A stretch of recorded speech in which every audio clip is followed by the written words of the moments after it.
All right, so we've made it to the last section, or the last topic within chapter 1, simplifying algebraic expressions. So we're going to combine what we know about the properties with some other things that we've done earlier in the chapter with combining like terms. So generally the process is pretty quick two-step. We want to remove grouping symbols and then identify and combine like terms. It is very, very important to know, again, what these definitions mean. So as a refresher, term is just the add-ins of the expression.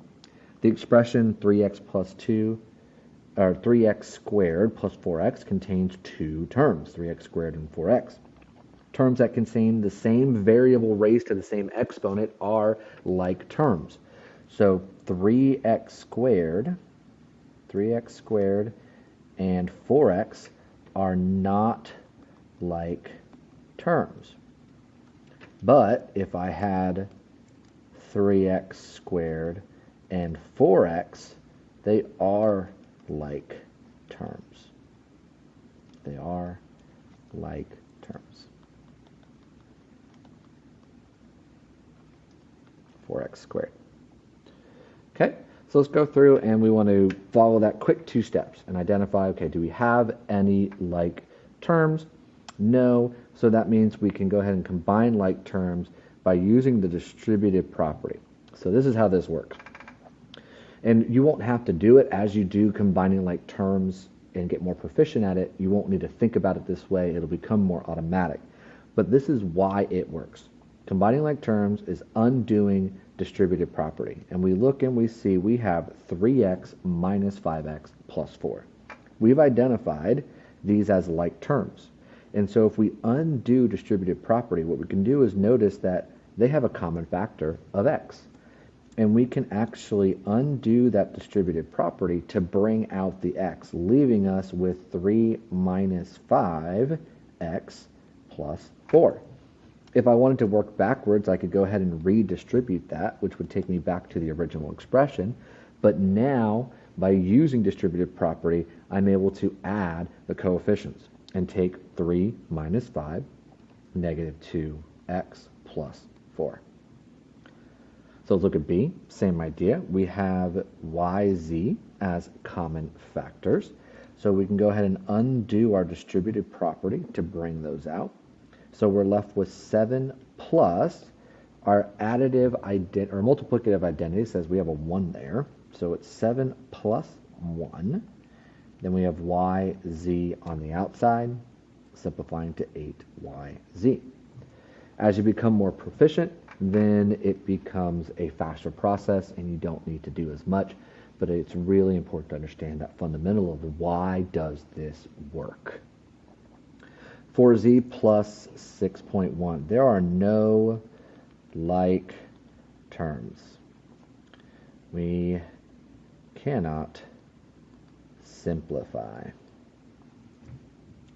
Here we've got 4x minus 5 plus 6x. Now we've got like terms 4x plus 6x, but these are very, very far away. So what we can do is apply our commutative property. We can apply our commutative property. But before we do that, we have to make everything addition.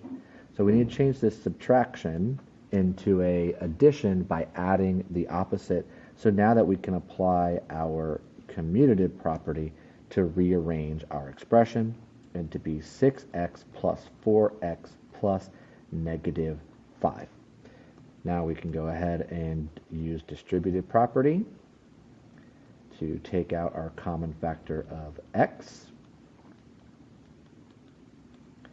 And then we can simplify. 5x or 10x plus negative 5 or 10x minus 5. Either one is fine. Here we got a couple different expressions with like terms. Let's go ahead and rewrite these as additive so that we can use our commutative property again.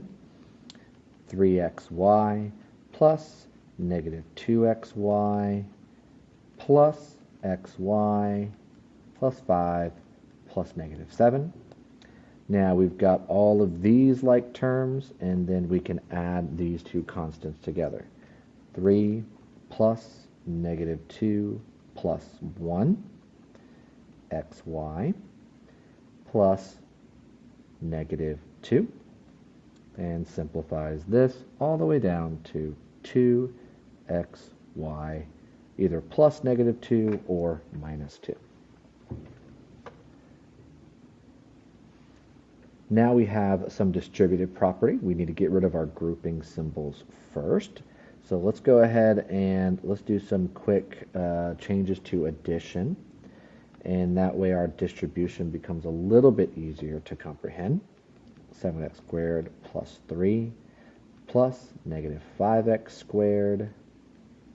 And then we have minus -20, which becomes plus 20.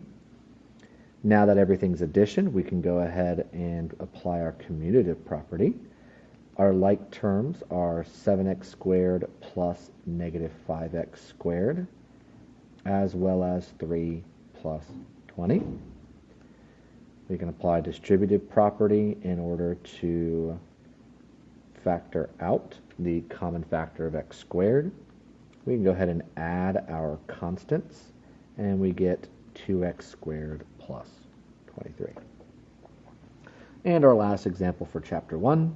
Again, we have some subtraction. Let's turn that into addition. And we have a -1 as our coefficient here. So we'll distribute that -1, which allows us to remove all of our grouping symbols. So we get plus -1 times -x is just a positive x, and a -5.3 times -1 is just a positive 5.3. We'll group our like terms using commutative property.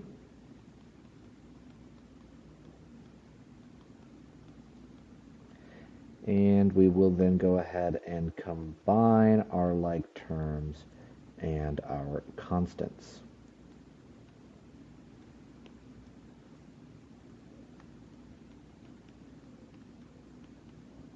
And there's our final solution.